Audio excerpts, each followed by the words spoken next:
September 8th, 2017. Welcome to the Philly Podcast. It is a football Friday as we move into the weekend.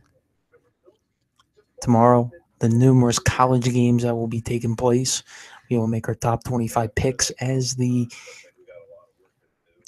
end today. In our last little bit on the podcast. So we'll do that. And then Sunday is all the other games in the NFL. Plus today I'll be making my Eagles pick. Eagles open up as a favorite down in Washington. I forget by how much, but that's that. But let's get into last night.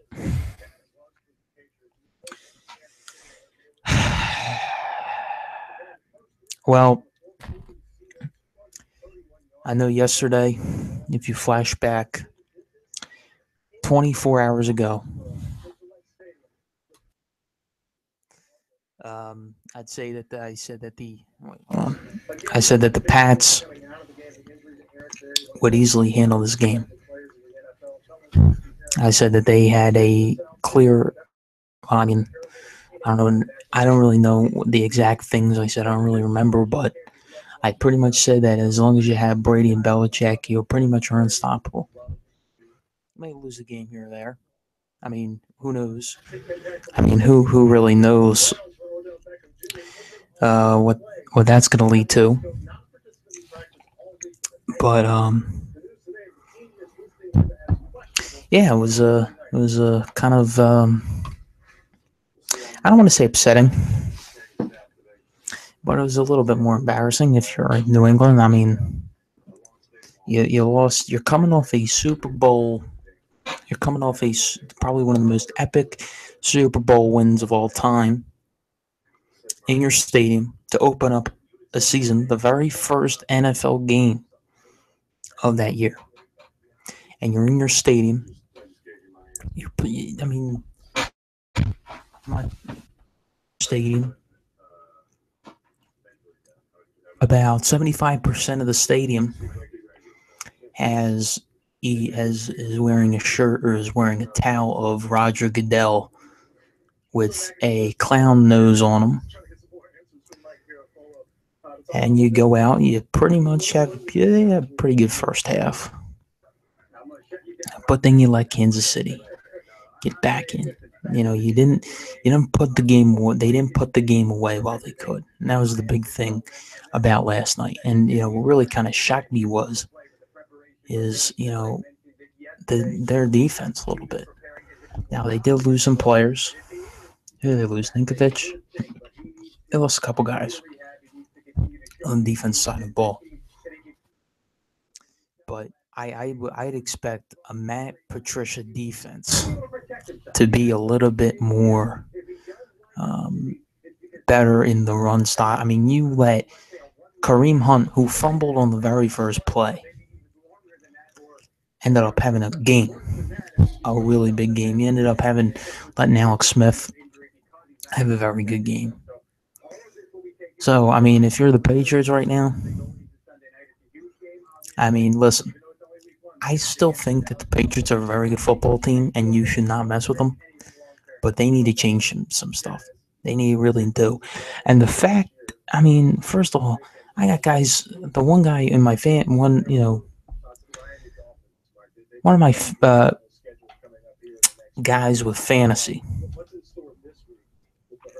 has been pretty much saying that this year that the Steelers are going to be better than the Patriots. Ben Roethlisberger is going to play better than Tom Brady. Then he tags me in a ESPN article saying that, is this it for Brady? It's only been one game. I still think that although the Steelers have Brown, Bell, and Big Ben, I mean, who he said that was going to have a better year than he was. I mean, first of all, Roethlisberger cannot even stay healthy for a season anymore. They were owned by Brady in the AFC Championship game. I mean, last night, they just lost. They just lost. Last year, they lost a game on Sunday Night Football against the Seattle Seahawks. It's probably going to happen. It will happen. I'm not I don't really think this team will go 15-1 anymore. I think they'll probably take another L. But I still think they're going to be the Patriots, and they're going to be the same old Patriots, like we thought, how we know, how then we know they are.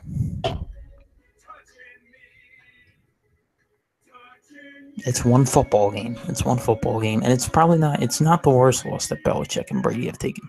It's not. They lost by 2 possessions. It was just a loss. But it's nice to see Andy Reid get that win against that team and that coach, the quarterback. He's just Andy Reid is a class act. He is a class act. One thing that is not a class act is that idiot that was sitting on the bench trying to put his gloves on during the anthem. Come on. Come on. I hope. This thing's going to die out. It's going to die out. Once Colin Kaepernick, after next season, does not get on the team, they're all going to stop. Colin Kaepernick should not be on an NFL team. He's not that good. Unless if a team wants to sign him, he's not a good player. He is not a very good player.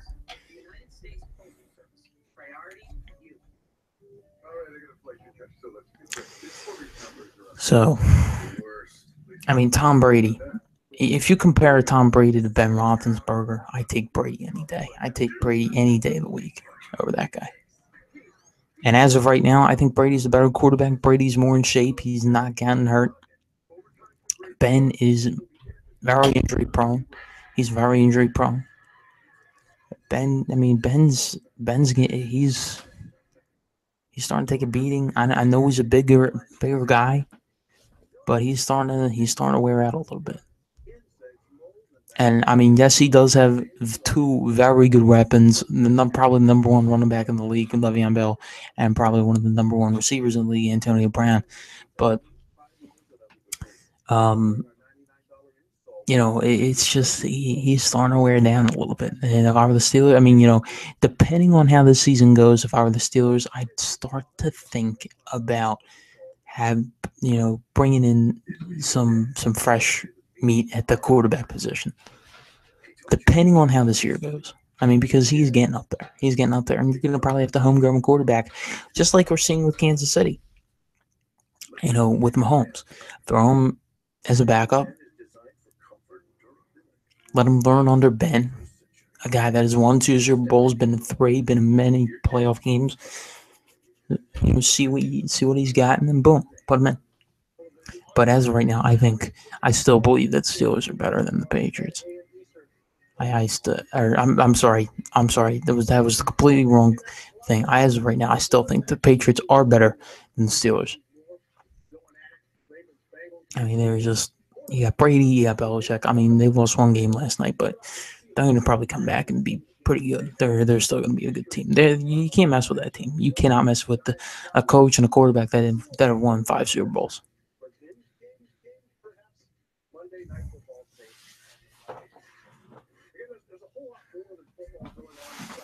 You cannot mess with that guy.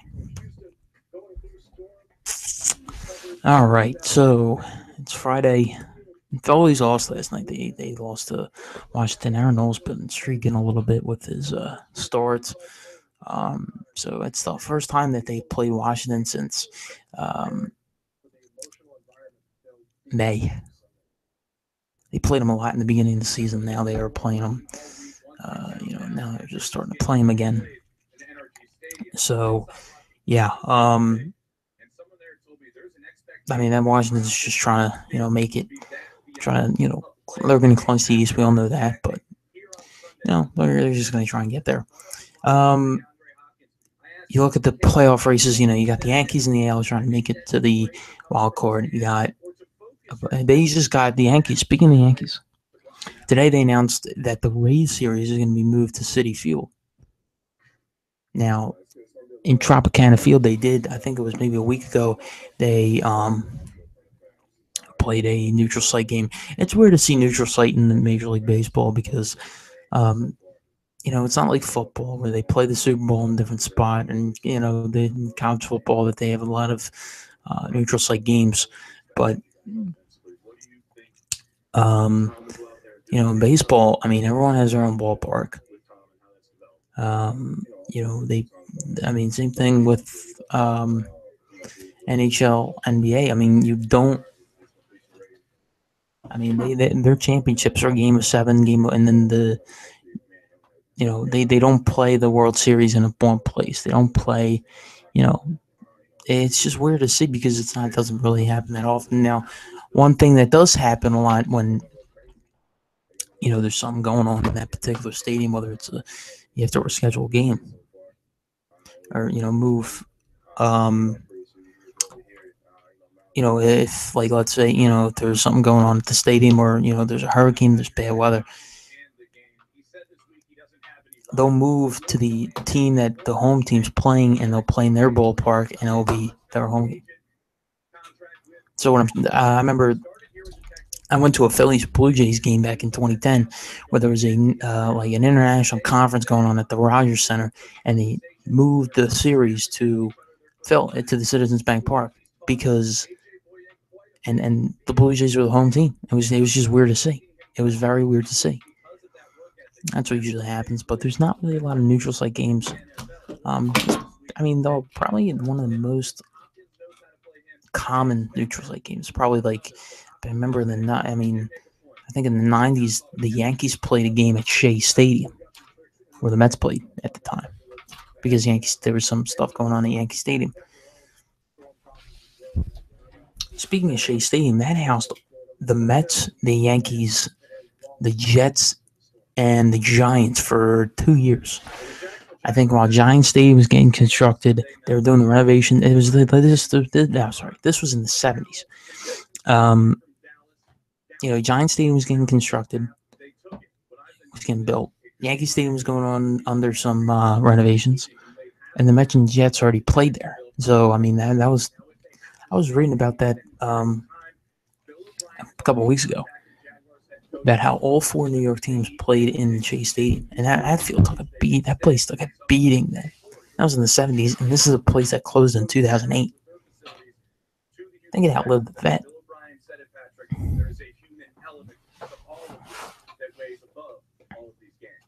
How about that? But anyway, back to this whole thing. So, they moved that to Citi Field. I give the Yankees advantage because it's their home city. A lot of Yankee fans are going to probably take advantage of that opportunity, seeing their team play across town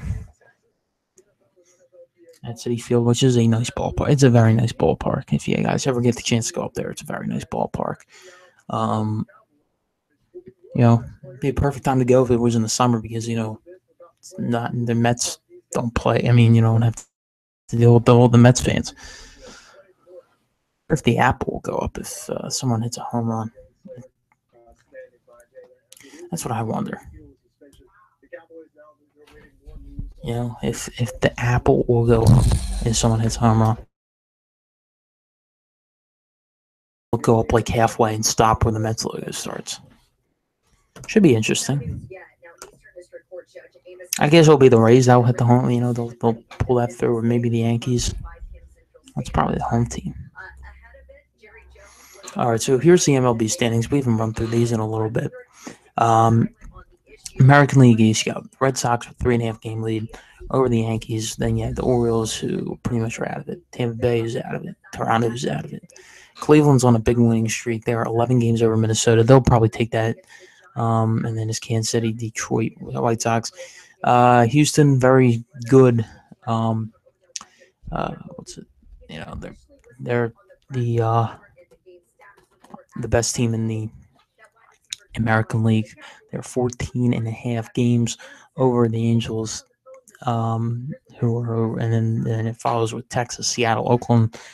We move into the National League. No, let's move in the wild card for the American League. Yankees have a 2.5 game advantage over Minnesota, both those teams are the two American League wild card teams as of right now. Yankees have to keep. The Yankees have to keep rolling. If they want to still hold that spot. And then you have, L.A., Baltimore, Texas. L.A. is 1 game out of Minnesota. Baltimore's 2. Texas is 2.5. Tampa Bay is 3.5. Kansas City 3.5, and then Seattle's 4.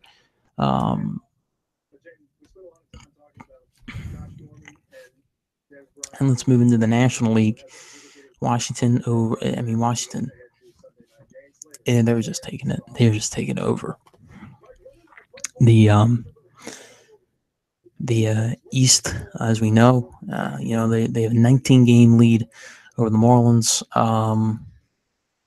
and 23.5 game lead over the Braves, 25 game over the Mets, 33 over our beloved Phillies. Cubs have pretty much created a little bit of a healthy lead in the Central. They're 5 games over Milwaukee, 5 still, and then who is tied with St. Louis for that second spot, as well as Milwaukee play to start the year. They've just been trailing. Then we have the Dodgers, who are starting to lose it a little bit. 92-48. Still the best record, but they have to, I guess they have to keep going a little bit. They've been talking about them having 117 wins. Well, they're going to have to push it. They have to get 117 wins, and the odds are not in their favor to get 117 wins. 10 games over Arizona, 17 games over Colorado, who are 2 very good baseball teams. We look in the NL wild card. No, I did not want to go to the Phillies website. Damn computer.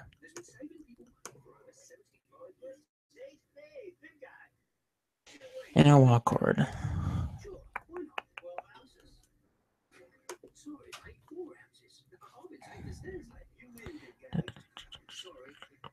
All right, Arizona, Colorado. Arizona has a 7-game lead over the Rockies, who are 3.5 games over Milwaukee and St. Louis, 8.5. Oh no, 3 games over Milwaukee and St. Louis, 8 games over Miami. So,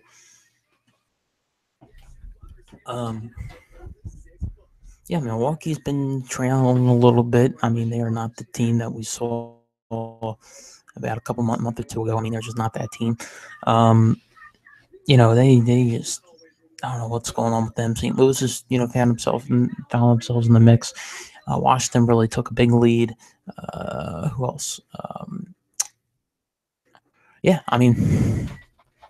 So as we move forward in this baseball season towards the playoffs, and you got some pretty. Pretty much if you compare this, if you like, I'm trying to think of the words, how to say this. If you compare the standings and the wild card from about a month ago to now, I don't think really anything has changed other than the fact that Milwaukee's been trailing a little bit. Washington's been playing pretty well. The Dodgers have been, trailing a little bit, obviously, but they're still the best team in baseball. They're 92-48. They have to pick it up. If I were a Dodgers fan, I'd be a little bit worried right now because, this team is not playing like it was in the last month. They just haven't. They have not been playing like, they have a good rookie in Bellinger. They just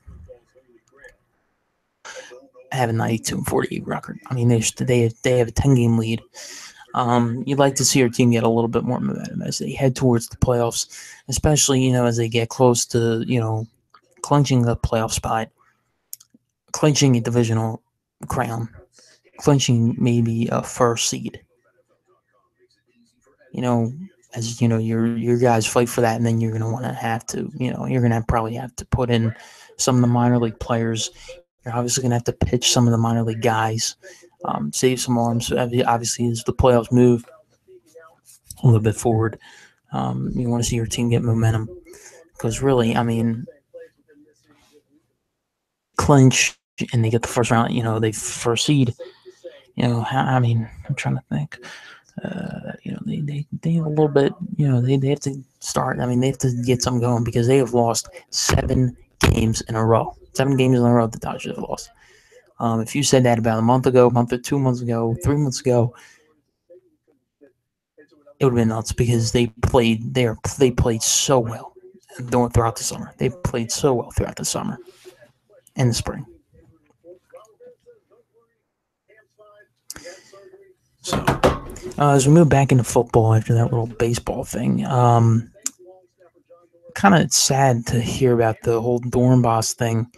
It kind of, I mean, in a way now, if and what was the trade 2 weeks ago, a week ago with Dornbos? Now, I mean, everyone was kind of upset because he was a character. He was he was a big fan favorite. I mean, obviously in America's Got Talent and stuff. Magic guy. He would have taken that role of the starting long snapper. Now, apparently, he has some type of aneurysm and he's going to have to get open heart surgery, which is very, very, very, very serious. In a way, it helped him because, he's he would have probably played a lot more with the Eagles as opposed to the Saints. And, it would have been tougher on his heart, I guess. I mean, I was trying to figure it out. But anyway, he's going to have to get open heart surgery, which is just very, very tough. It's very, very serious that he's going to have to go through that. And it's very tough to see.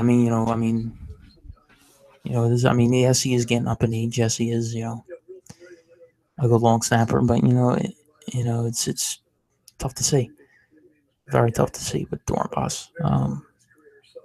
Thoughts go out to him. So, yeah. But hopefully it works out. Hopefully it really works out. It's come to that time. We have reached...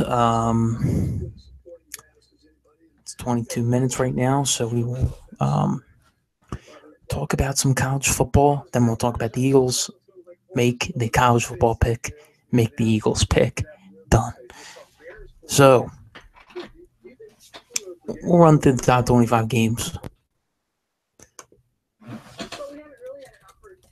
I know there's some big ones. Really big games this weekend. Really big games this weekend. Tomorrow. More tomorrow, yeah. All right. This is the first College Pro weekend, like I've been saying all week, and tomorrow night, after all these games are said and done with college, the 7 o'clock, the 7:30 games, the 8 o'clock games, tomorrow night I will be talking for 15 minutes about what I liked, what I didn't like, and then we move into the NFL. I make the rest of my NFL picks tomorrow night in the preview of in the premiere or whatever you want to call it, first NFL Sunday Eve episode. So yeah, that'll be only 15 minutes. Just run through what I liked, what I didn't like with the college football. Talk a little Eagles. Talk about the NFL. Make my NFL picks for the week. All right. So college football. You got some team. You got Michigan who's playing Cincinnati, who we all knew was going to win that game. Wisconsin playing FAU. That's, come on. A rivalry game here that, it's going to be interesting to watch, but we all knew who's going to probably win. Penn State, that's a rivalry, that's that. Alabama, Fresno State. I'll just straight up tell you, that's Alabama. But there is games. 3, as I'm looking here. All right. there is three games involving top 25 teams that have been postponed or canceled. Miami, Florida State. That is due to the hurricane. So I mean, no one knew. No one figured. So that's all for the hurricane. Kind of wanted to see Florida State though. It's kind of sad to see. It's kind of upsetting. I'm being getting a little emotional here. I was kind of disappointed. I want to see how Florida State will react or respond after the loss to Alabama. What's his face getting hurt? Francois getting hurt. See if they'll still be the same team with their backup. See how Florida's going to be. They had a disastrous week last week against Michigan. Disastrous game. Then you had Miami, who's he's taking on another shit team, which I really didn't really I wasn't really looking forward to that. I guess you could say. That wasn't really on my radar.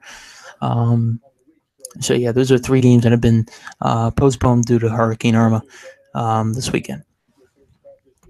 You still got some teams this week too playing a bunch of shit teams, but there is some big games. As I said, you get into the night, there are some big football games to be played, such as Clemson and Auburn in Clemson, Ohio State and Oklahoma at the Shoe, Notre Dame, my boys, against the Bulldogs of Georgia at Notre Dame Stadium, or the house that Rockne built, Stanford and USC at the Coliseum. Those are four big games. 4 games that people are going to put on the radar that come this weekend. Now, Clemson, the new quarterback, Kelly Bryant, big test for him this week as they take on Auburn. To be quite honest, Clemson's home field advantage will take over. It's going to be a very tough game for Auburn going to that environment, playing that game. At that time, a 7 o'clock game on ESPN. That's just going to be a tough game. If you're an Auburn Tiger going in that game, it's going to be tough. It's going to be very tough. Against a team that just won the national championship, against a coach like Dabo Swinney. Yes, Kelly Bryant is in his first year, played only 1 game. But if Kelly Bryant, if Kelly Bryant can win this game for Clemson, they will be. I guess you could say they'll still be a good team. What else am I going to say? We all know. Then you have Oklahoma, Ohio State. A number 2 versus number 5. Oklahoma playing a very tough road game. Ohio State coming home opener. After, a slow start against Indiana, but then picked it up. Kevin Wilson, he picked it up in the second half against Indiana. Looked like it could have been one of those good college football games last Thursday. Ohio State has, they're well rested. They played last Thursday. Here's a game on Saturday night. They're pretty well rested. We'll see how Baker Mayfield is. We'll see what Oklahoma. Bob Stoops is not there, but they did win. They did win last week. So I'll be making my pick about that. Then we get probably to my toughest pick. The toughest pick that I'm gonna have to make this weekend. The toughest pick. I've been all week. This is Georgia Notre Dame. All week, I've been craving to see who thinks who's going to win, who's ready, who's not. And I'll tell you, I'm just ready for this game. Now, it's at Notre Dame Stadium, okay? You may think, okay, Notre Dame is a home field advantage. They have a better chance to win. Georgia's bringing a lot of people up there. A lot of people. And this is probably the second time, rather, that Georgia is going to boop up from the Mason-Dixon line out of their SEC Southern hole, leaving the territory of Waffle Houses, and all those lovely southern places up across the Mason-Dixon line into the state of Indiana, northern Indiana, for this game, in the shadow of Chicago. All right, I can save a poem for later. Anyway, Georgia's getting a lot of people up here for this game. It's people are comparing it to Notre Dame fans, at least, are comparing it to the Nebraska invasion back in 2000, which was an overtime game. Nebraska beat Notre Dame 27-24. Georgia has two very good backs, Sony Michel, and we all know the guy that's always been. I don't know where I'm going with this, but anyway, Sony Michel and Nick Chubb. Okay, two running backs, two very good running backs. I mean, obviously Chubb is better than Michel, but Eason's out. Eason is out for this game. They have a true freshman quarterback who did not really do anything impressive against Appalachian State, but I am not scared of Georgia's offense. I am not scared of Georgia's offense. Yes, they have Nick Chubb. Yes, they have the Michel guy. They have a freshman quarterback. I think our pass rushes, our rushing defense is going to be very good. I think we'll make some key stops. I think we'll contain those two running backs. I think we'll pass rush very well. I think our corners are fine. I think our defense. I think Notre Dame's matchup on the defensive side of the ball against Fromm, against who is the quarterback, Chubb, and Michel.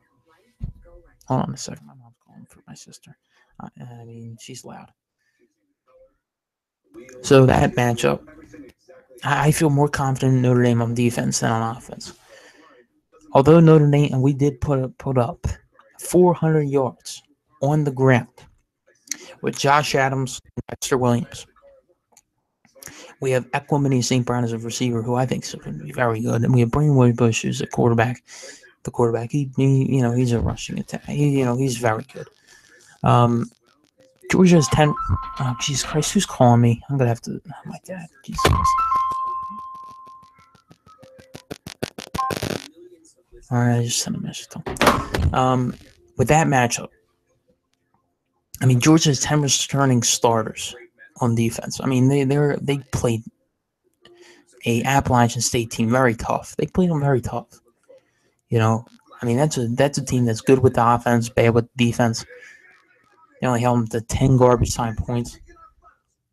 So that's kind of the matchup that I want to look forward to, with a potent Notre Dame offense and a very good Georgia defense. 10 returning starters. Then we move, so that's that. Then we move to Stanford, USC. Stanford just came on. Stanford's well rested. They played 2 weeks ago against Rice. They pounded Rice.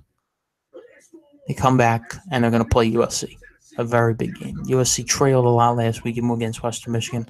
Darnold was not as advertised. They did have that very nice moment with the blind player making that long snap. That was very inspirational. That was very nice to see. As a football fan, as much as I hate USC, that was just very nice to see. But to that game, Darnold was not good. Darnold was not good, and the fact that they let Western Michigan hang. I know it's the first game, but Western Michigan was a good team last year, but they are not the team as like they were. They are not the team that they were last year. Corey Davis is gone. So, Corey Davis is gone. So,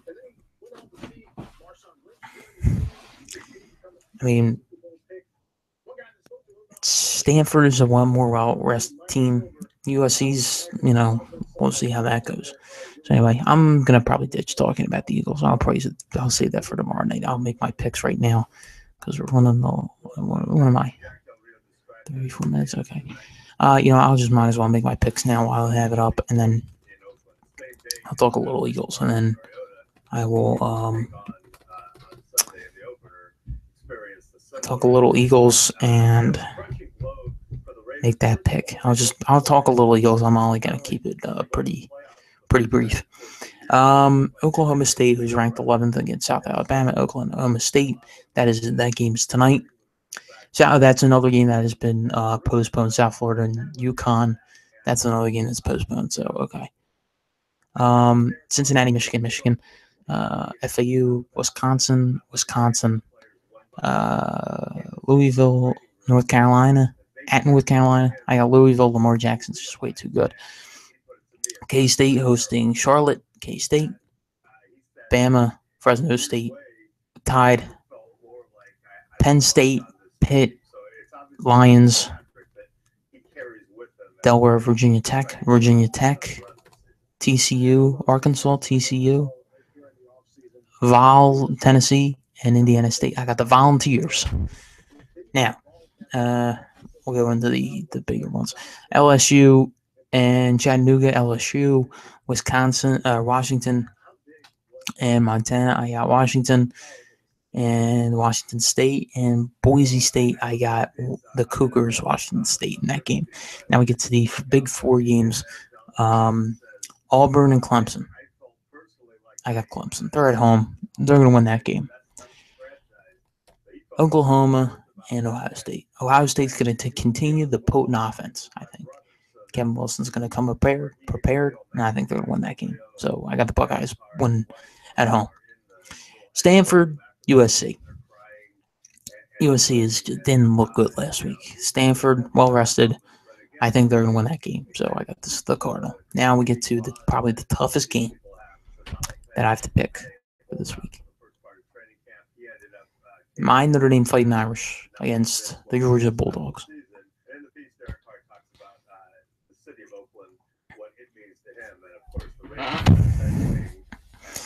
Oh boy.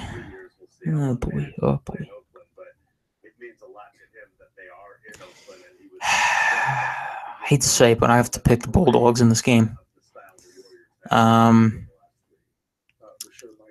Defense is just good. The running backs are good.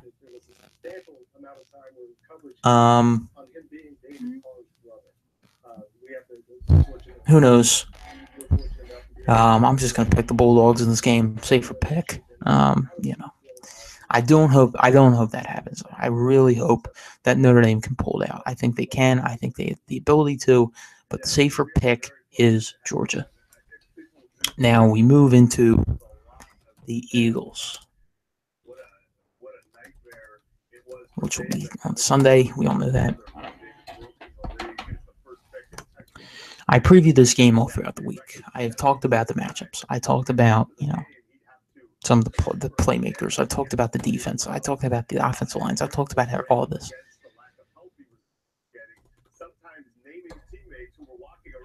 I said it. I mean, I've said numerous times it's a tough game. I said numerous times it's a tough game. It's a big game for both these teams. I'd say it's a tough game for the Redskins too. I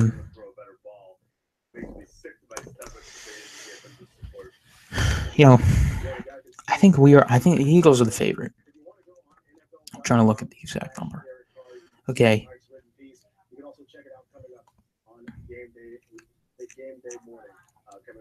All right. In the beginning of the week, the Redskins were the favorite. They were 2.5-point favorite. Now, NFL betting pick. This is OddsShark.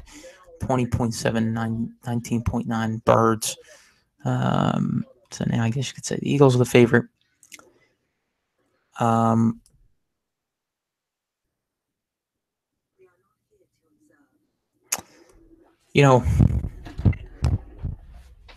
We've struggled against the Redskins. We know that. So I'm going to make this pick. Washington at home. I mean, Washington is my pick for this week against the Eagles. This is a team that's just owned us. This is a team that's just owned us all year, or the last 5 times we played them. It's a tough game. It's going to come down to quarterback play. Kirk Cousins, he's more established than Carson Wentz as of right now. He has more weapons. He knows how to beat this Eagles team. Whenever he sees Eagle green on those helmets on the other side of them, on the other side of the ball, he just knows how to play well. That's who I have in this game.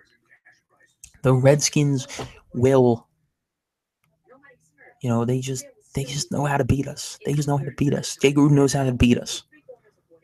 Kirk Cousins, it's more Kirk Cousins. He knows how to beat us. So, but I think the Eagles will have numerous chances in this game. I mean, they will have a chance to win this game. They will have a chance to win this game. I'll tell you that. It's going to be a close game. It's going to be a close game. It's not going to, it is going to be a close game in this for this. So, all right. So, thanks for tuning in. Have a great weekend.